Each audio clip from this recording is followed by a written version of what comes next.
Deep in Botswana's Okavango Delta lies an island. It's a place of permanent water and rich grazing. Desirable territory for many.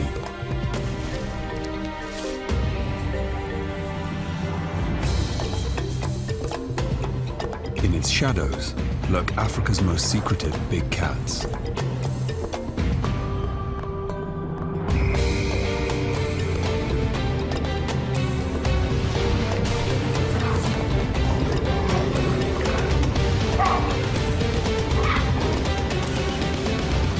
Here, 3 leopards are forced to share the same territory and live an increasingly uneasy coexistence.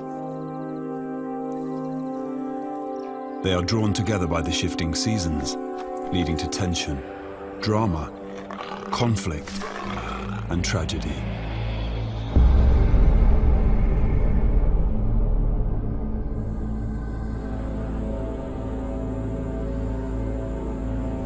The undisputed ruler of this territory is the dominant male leopard, Buddha, a 5-year-old sturdy individual in the prime of his life. Moving in and out of Buddha's domain is one of his females. She specializes in climbing the tall ebony and Kigelia trees of Moremi. She is called Mosweo, the Pale One.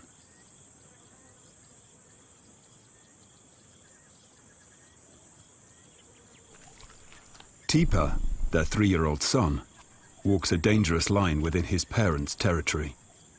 According to leopard law, he should have moved on by now to fend for himself, but he's still around. Lingering between Buddha and Mosweo can only lead to trouble. He seems blissfully unaware of his predicament. But it is Mosweo's life that has undergone a dramatic change recently. She has just given birth to 2 cubs, and Tipa poses a potential threat to them.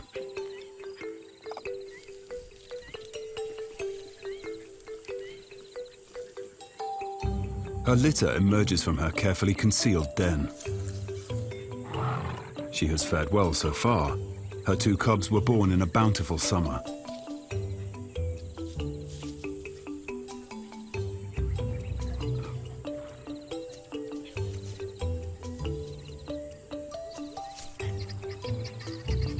Leopards are solitary creatures, and as a mother, Mosweo relies on all her skills to raise her cubs.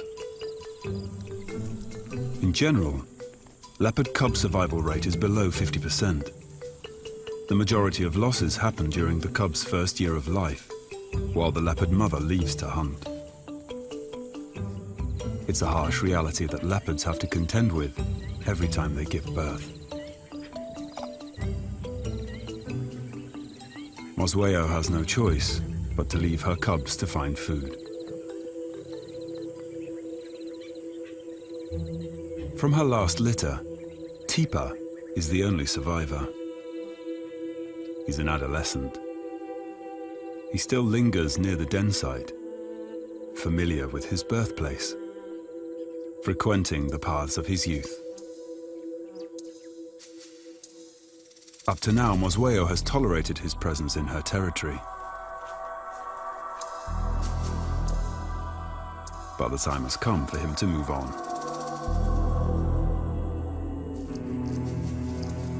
Mosweo is on the warpath. She walks with purpose, her tail held high.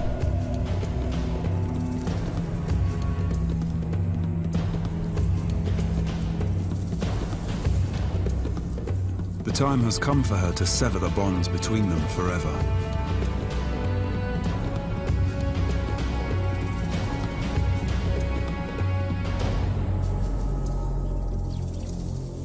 Mosweo marks her territory near his tree.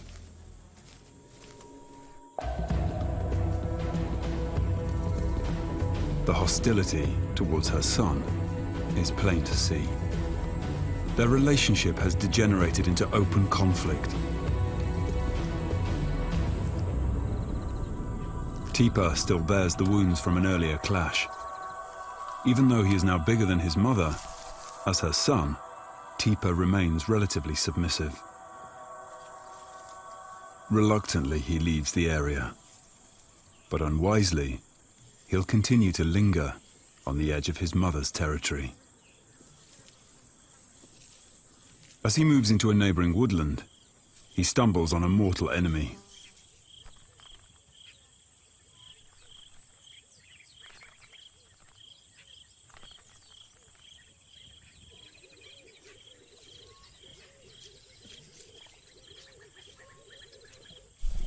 The lion's scent carries, and he's alerted. He needs to be careful.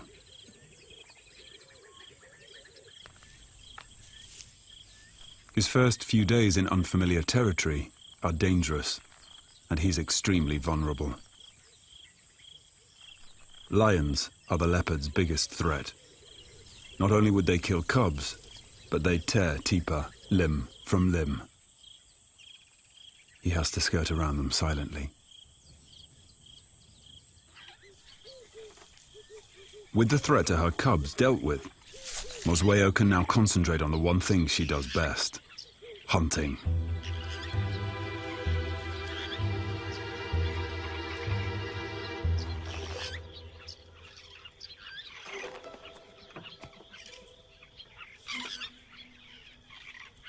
She's an excellent climber. She likes a good vantage point, 7 or 8 meters above the ground.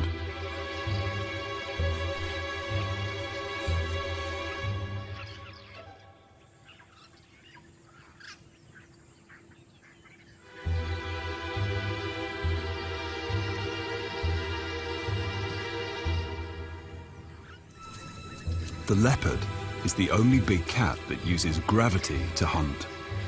Mosweo is an expert at it.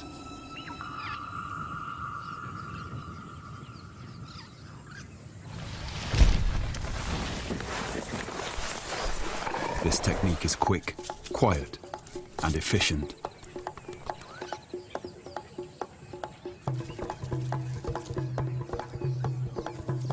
But the impala alarm calls are a dead giveaway that a predator is operating in the forest.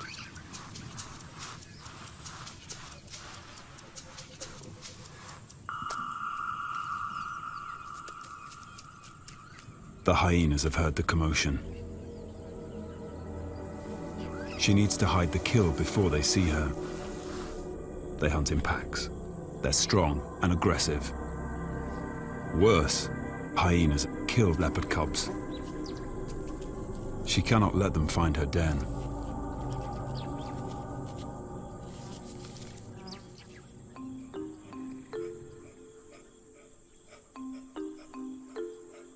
In a risky move, she fetches the cubs and leads them back to feed, using the secret pathways she knows so well. With such small cubs, she cannot move the carcass into the safety of a tree, since they cannot climb.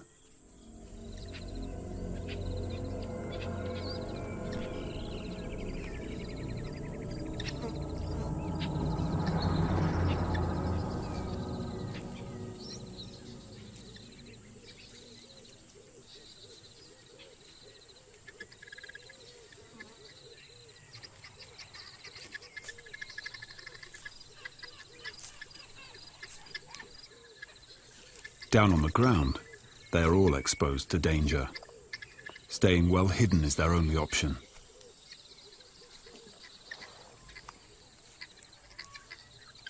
This is the realm of the leopard. Camouflaged in the broken and dappled scrub, they can feed, undisturbed, for a while.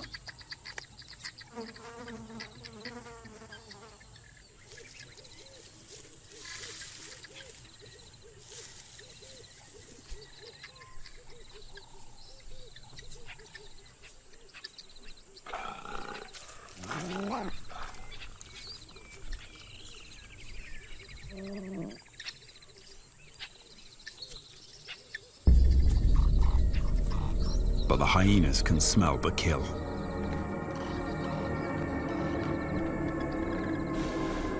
Their circle around the scent tightens. Mosweo has to act quickly and decisively. She has a plan. Get the hyenas to focus on her and draw them far away enough for the cubs to leave the kill.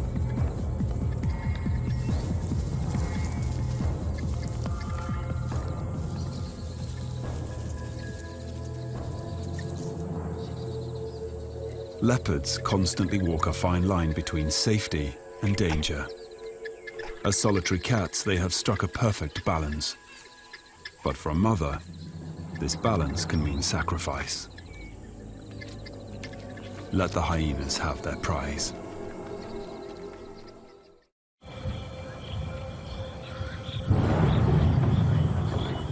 Dead Tree Island changes radically with the seasons. It's one of the few places with permanent drinking water. But in summer, its herbivores rely on the rains for good grazing.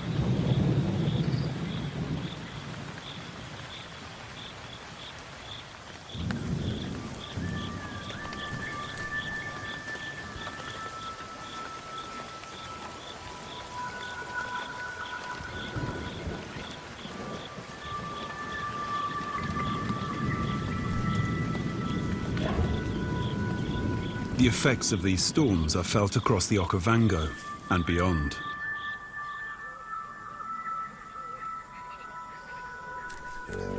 The result is a welcome flourish of green.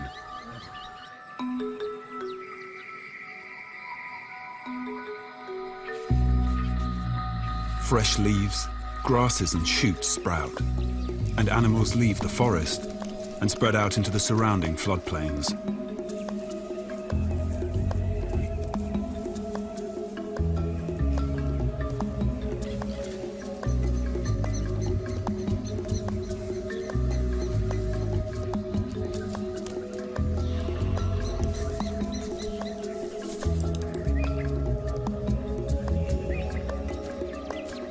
This abundance of water and food brings on the birthing season for impala, one of the leopard's favorite prey.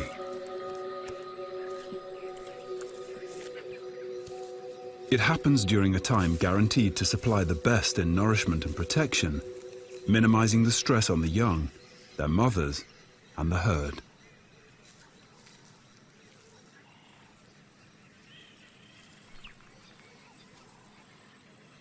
But the newborn impalas are highly vulnerable and face a variety of threats.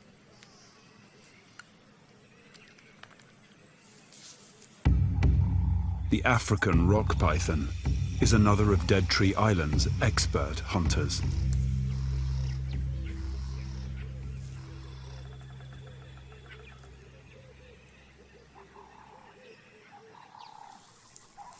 Muscular coils squeeze the life from its prey, asphyxiating it. It swallows the calf whole by extending its jaws using specialized hinges.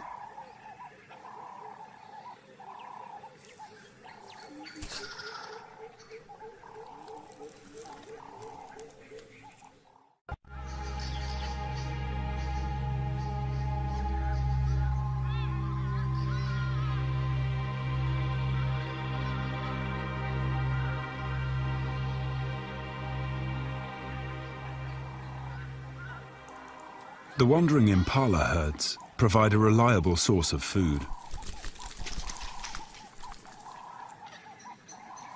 Mosweo has killed one during the night and has hidden the fresh carcass in a thicket where she feeds quickly. To make this kill, she's had to leave her young alone and vulnerable. Now, she needs to get back to the den.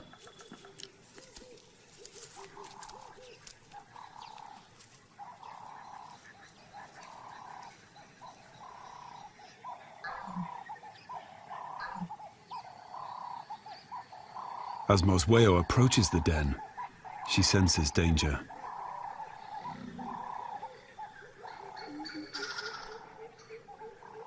Hyenas have been busy nearby.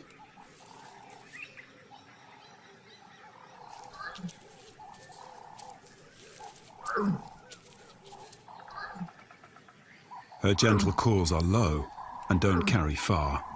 meant only for the ears of her cubs.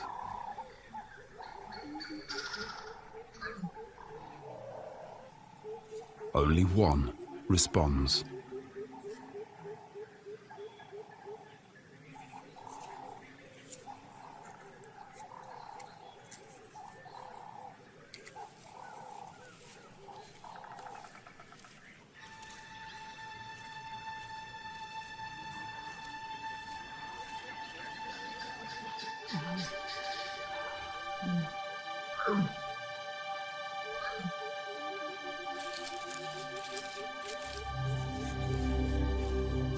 The nightmare of all mothers now falls on Mosweo.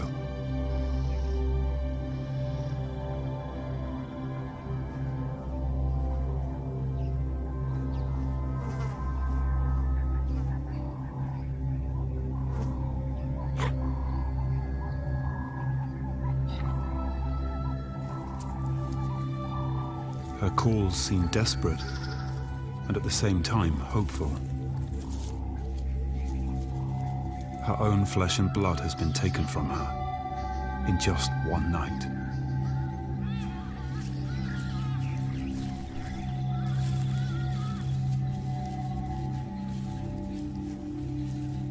She has no option but to move on.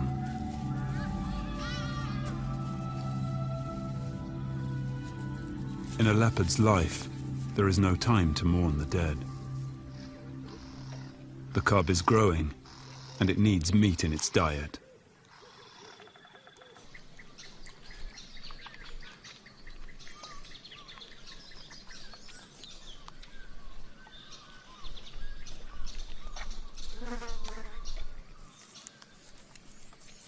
The well-being of this lone cub now hinges on Mosweo's intimate knowledge of this area of the Okavango.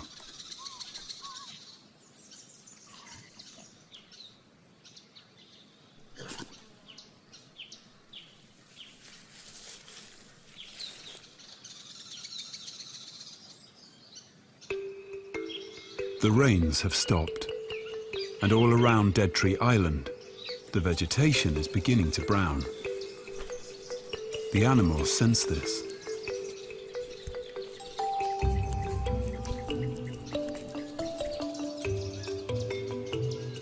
Seasons determine behavioral patterns, and each species responds differently.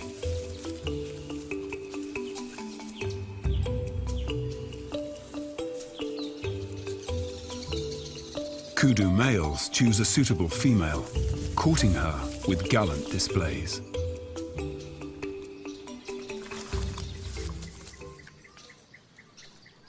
Teeper lurks in the undergrowth. He's strayed back into his original territory. The kudu are distracted and oblivious to any threat.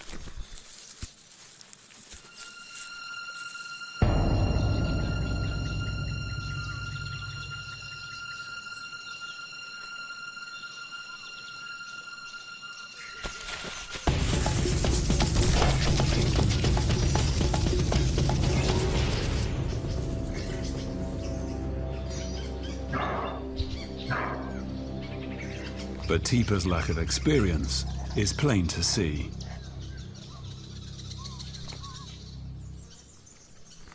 Perhaps he's still too young to realize he shouldn't expend energy on the unattainable. Prey the size of a kudu is out of his league.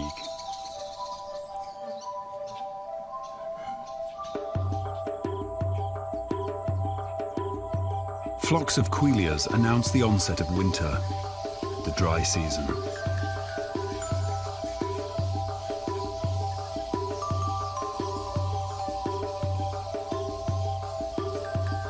Many animals gravitate to the Dead Tree Island area for the permanent water.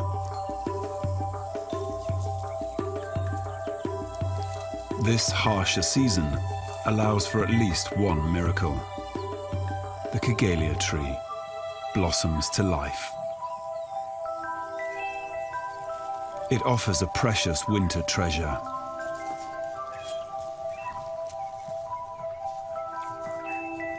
Flowers filled with nectar. Baboons drink from the crimson chalice.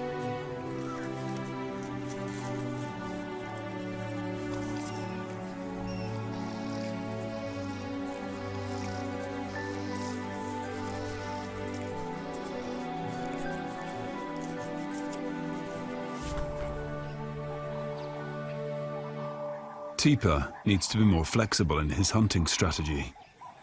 He has to learn to anticipate his potential prey's movements.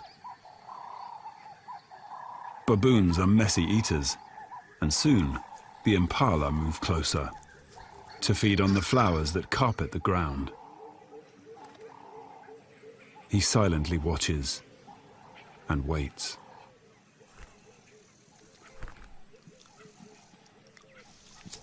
He needs the impala to come to him.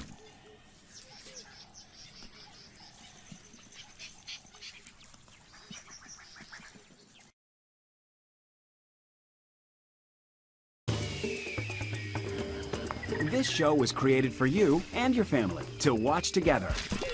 Welcome to Nat Geo Wild. But the marauding baboon troop has singled out his tree.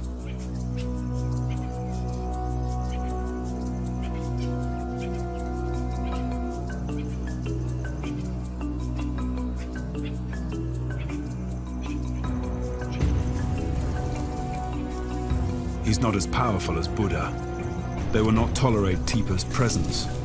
If they catch him, they'll try to kill him.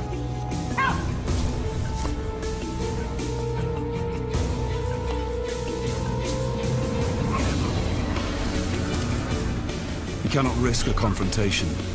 An injury may cost him dearly.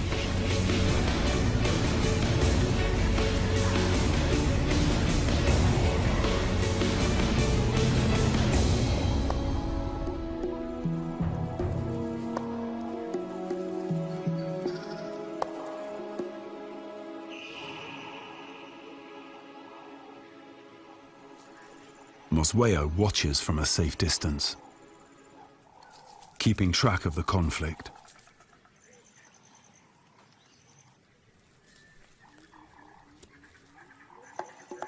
She follows Teeper's prey now. Quietly, she begins her own hunt.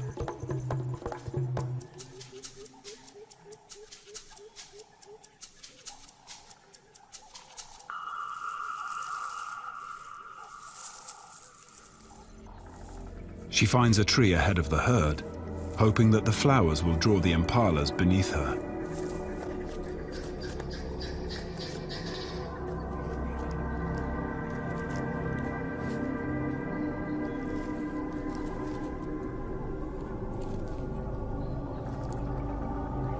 Mosweo shows great patience. She watches the antelope's moves and identifies her target.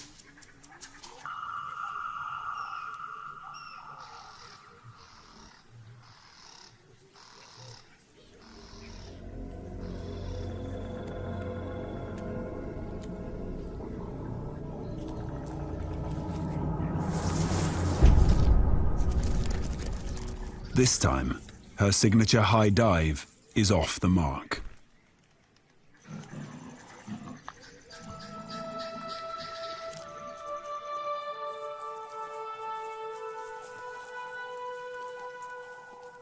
With her cover blown, the impalas keep a watch on her. Her annoyance is obvious. So much energy wasted for nothing.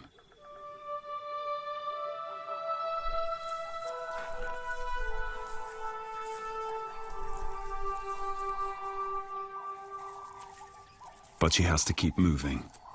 She's out in the open, and the baboons are still in the area. But things only get worse. The impala alarms have alerted the lions.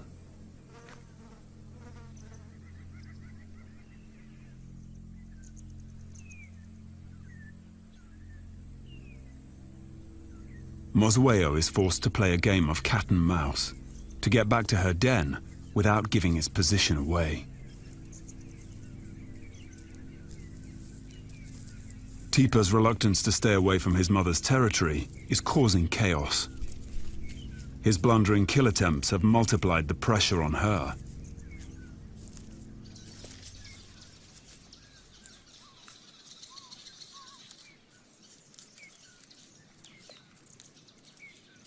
She is relieved to find her cub safe and well.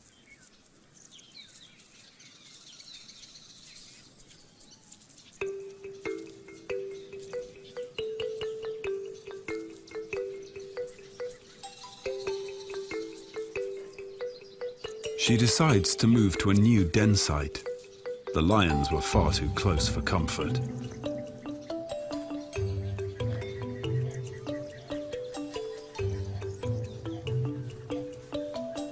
Her remaining cub, now 5 months old, is showing her character. She loves playing with her mother's tail. It's a good test of reflexes.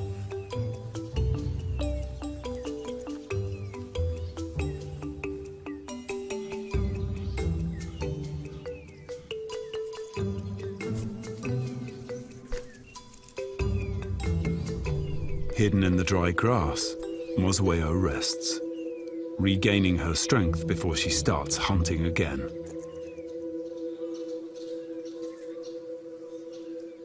For the moment, all is well with mother and cub. They're secure in the new den.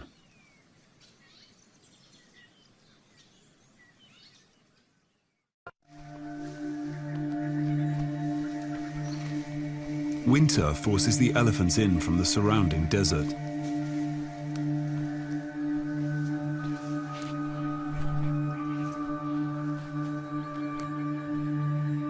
Lechwe gather here too. Water is their ally. In these last pools, they are safe from most predators. They're larger than impalas, but a big cat like Buddha should be able to pull them down.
The Lechwe turn and watch their attacker.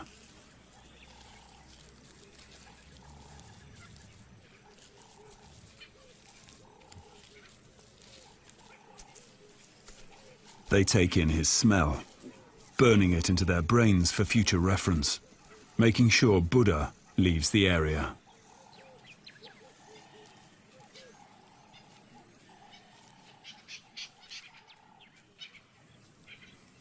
Within this changing season, Mosweo needs to move greater distances, passing the open floodplains to find the cover that she needs to hunt. She's following the movements of her prey, but so are the other predators.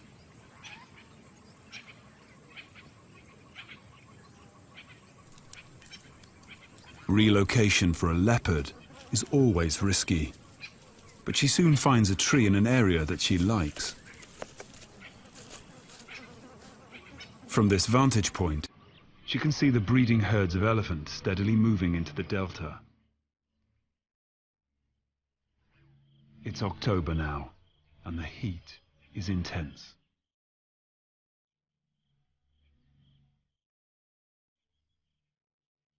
The floods that brought life to the region have almost all evaporated now. Dead Tree Island draws the inhabitants of the Okavango closer to the last remaining water.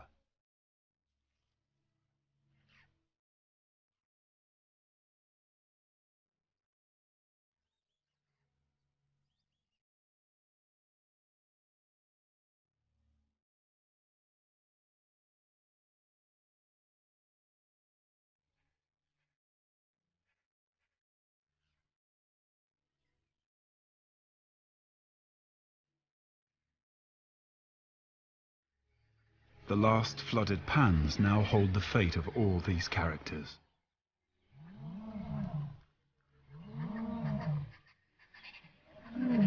They're drawn together in one group, and the paths of the predators cross dangerously close.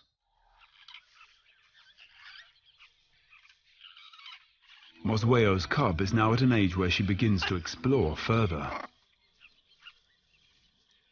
It's high time she learned how to climb.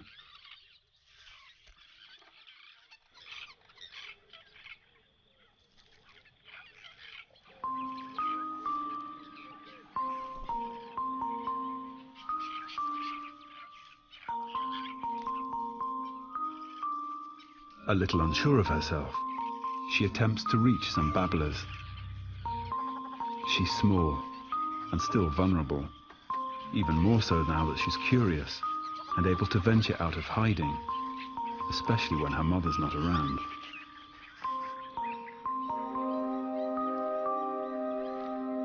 Mosweo is far off, hunting. She doesn't often come to this part of the island, and she leaves her mark to enforce her presence.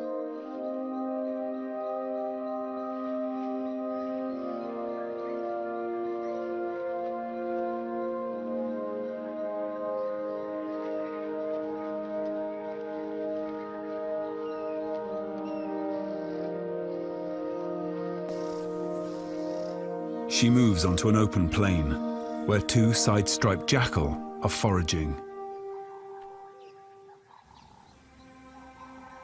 In this season of hardship, Mosweo takes advantage of any opportunity that presents itself.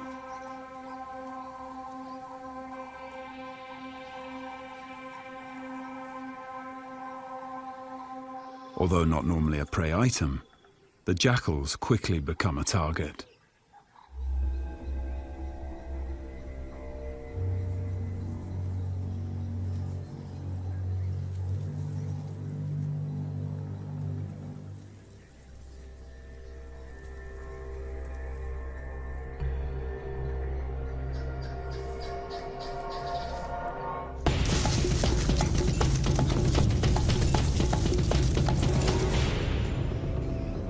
But the side-striped jackal is no fool and has an impressive turn of speed.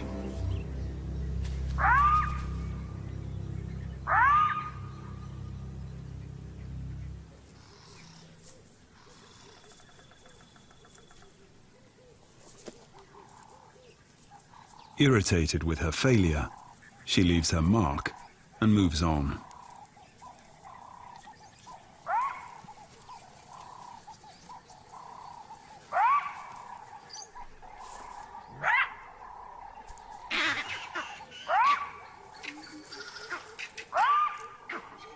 The jackal's barks are echoed by vervet monkeys, chattering in the distance.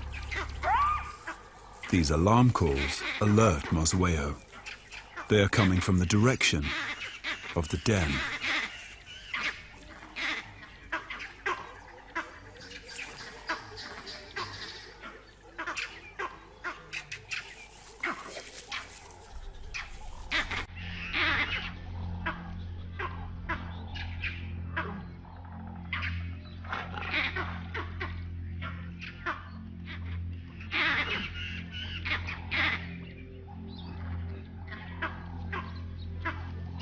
Mosweo treads lightly as she moves closer to the place pinpointed by the monkeys.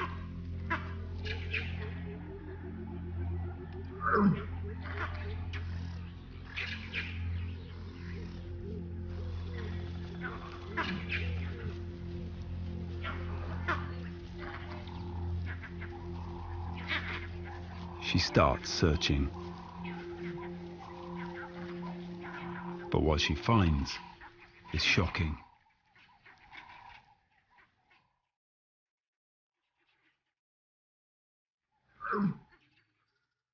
Her cub has its back leg caught in a tree, and its pelvis has been broken.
Nothing she tries can help her last remaining cub.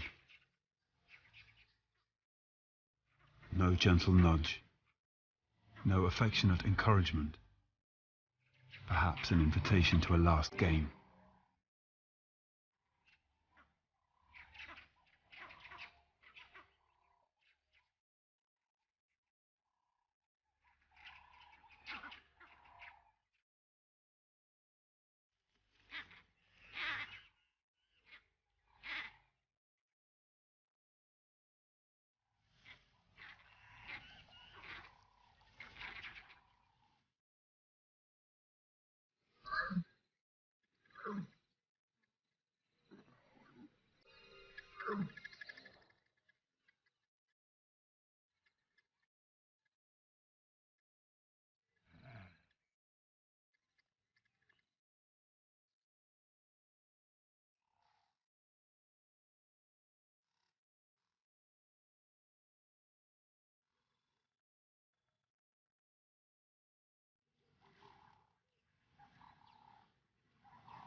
Her voice is almost pleading.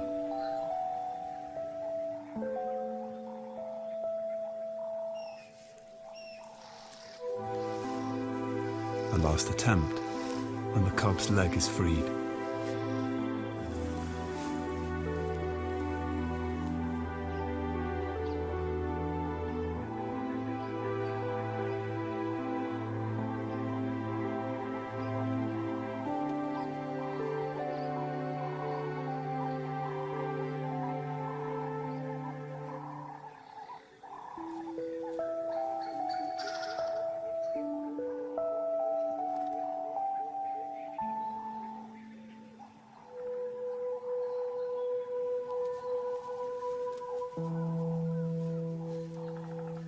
There is no more that Mosweo can do.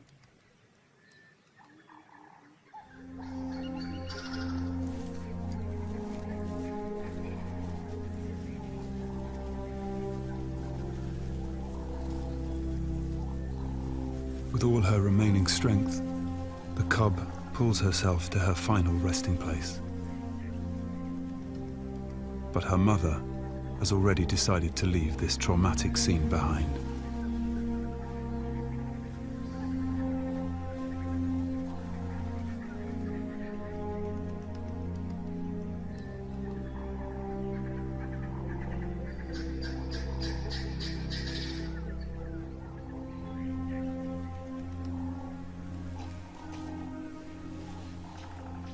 Mosweo seems to try to rub away her sense of loss.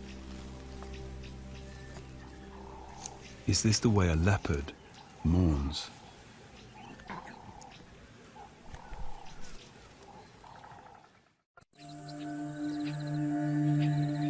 The heat builds. The rains are coming. Buddha treads on new ground. He is following an interesting scent. One that he cannot help but find irresistible.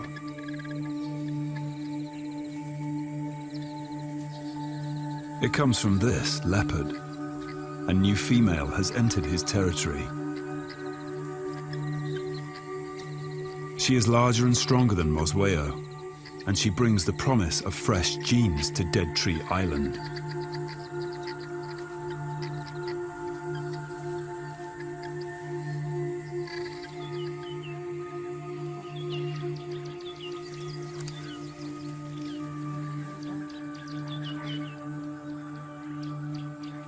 On the fringes, Mosweo watches with alarm.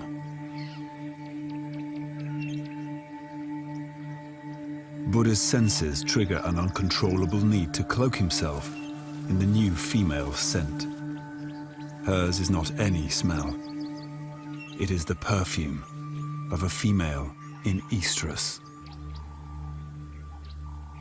Mosweo follows his footsteps. His calls are low and clear, but she knows he's not calling her.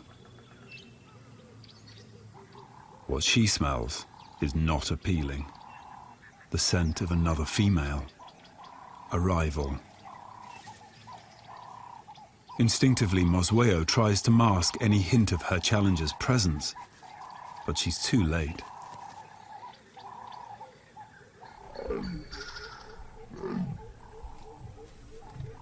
Buddha is already responding, laying a path of enticement.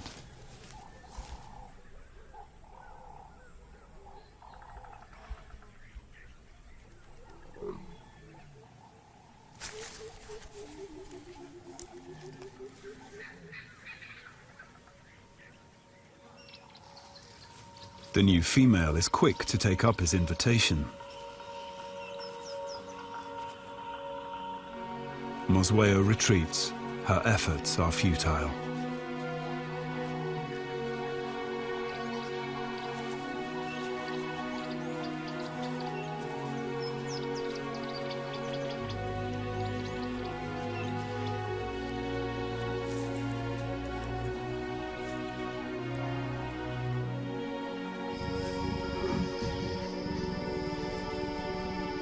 The rival has found her prize. She makes contact with Buddha.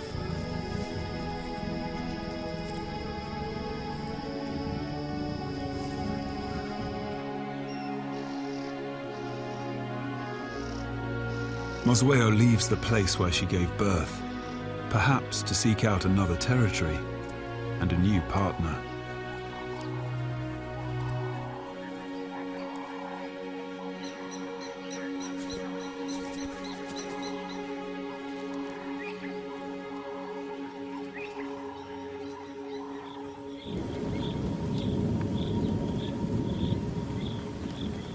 The dry winter finally breaks.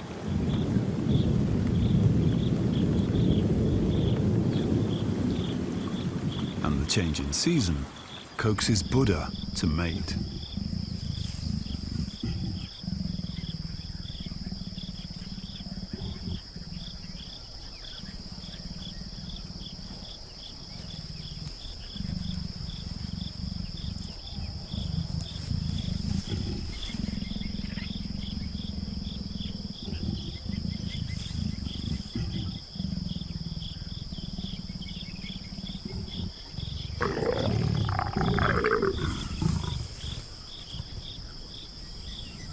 A new era begins for the leopards of Dead Tree Island. They mate for days, and by the end of it, the new female will hold the seed of new cubs.